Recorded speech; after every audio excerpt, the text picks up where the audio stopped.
Hey guys, Nirvana here. I wanted to talk with you guys today about some different ways that you can tell people that you are busy and the settings that you might use these in, because not all of them are appropriate for all settings.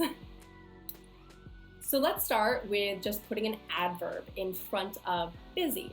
You can say, I'm really busy. You can say, I'm sort of busy. You can say, I'm kind of busy. If I was going to ask you a favor and you tell me that you are really busy, I probably won't ask you for that favor because being really busy is a lot. And if I ask you that favor, it's probably going to be an inconvenience. However, if you tell me you're sort of busy or kind of busy, I might continue and ask you that favor because there might be some wiggle room. So if you have no time, you would probably say, I'm really busy. And if you might have some time, depending on what the question or favor is, you would say something like, I'm sort of busy, or I'm kind of busy. So one of my favorite ways to say that I'm busy or describe that I'm busy, and usually amongst friends or casual settings, is I can't even blank.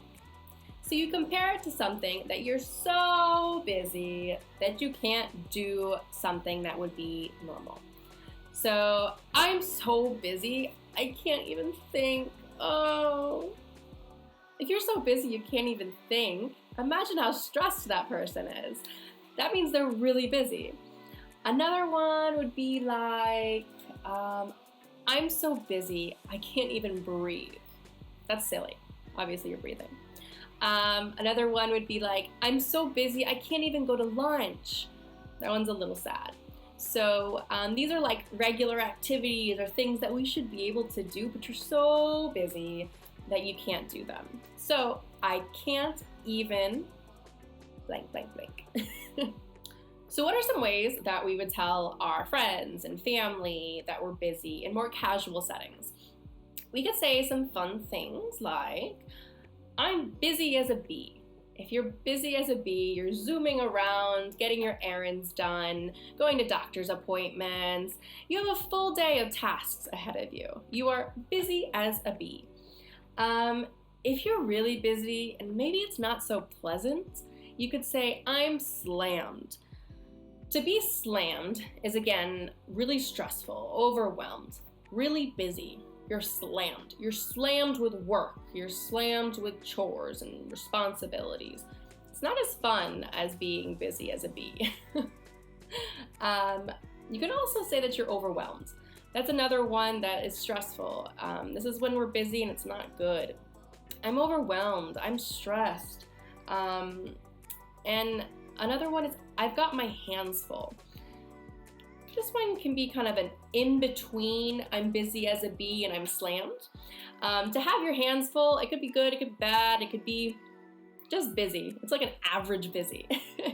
So let's talk about a professional setting.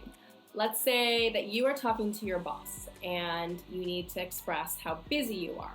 Maybe he wants to give you more work to do.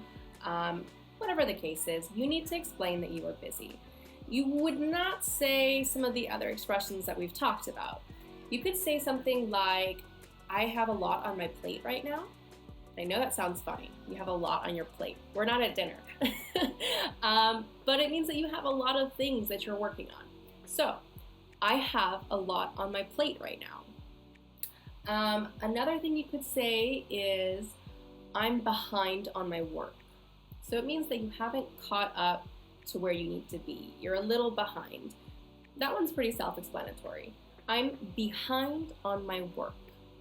Another one that you would use in like a professional setting, depending how you say it, you could say, I don't have time for that right now. Your tone is really important for this one because you are talking to your boss. So don't say, I don't have time for that right now, because that means something else. But very politely, you can tell them, I don't have time for that right now. And if you're in North America, we have this habit of saying that we're sorry a lot. So you might say, I don't have time for that right now. I'm sorry. So that's all I have for you guys today. Remember, if you want to learn English with native speakers like myself, to contact the Cross English team. Until next time, happy learning, guys.